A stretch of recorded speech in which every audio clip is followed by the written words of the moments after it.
السلام عليكم ورحمة الله وبركاته. اليوم رح نعمل أطيب وجبة لحمة بالفرن مع متبل القرع أو ما يسمى باليقطين. طبعا اللحمة ما شاء الله مستوية على الآخر، خلوكم معي. بداية رح نقطع اليقطين، ننظفها من البذور، نغلفها بورق الألمنيوم ونحطها بالفرن إن شاء الله.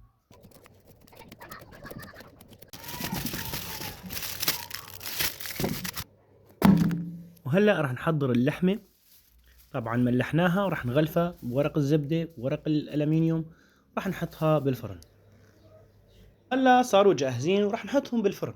طبعا الفرن عندي مصنوع من البرميل، يشتغل على الحطب وعلى الغاز بنفس الوقت.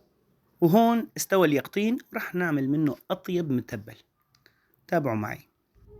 بداية نهرس اليقطين ونضيف الطحينية واللبن والثوم والملح وزيت الزيتون، نخلطها منيح ونحصل على أطيب متبل. ونرجع للفرن واللحمة صارت جاهزة. بسم الله ما شاء الله، لا تنسوا الصلاة على الحبيب. الأكلة صارت جاهزة واللحمة بتشهي والريحة زاكية، وخاصة مع متبل اليقطين. بصراحة تجربة تستحق كل هذا التعب. إذا أعجبكم الفيديو لا تنسوا الاشتراك في القناة.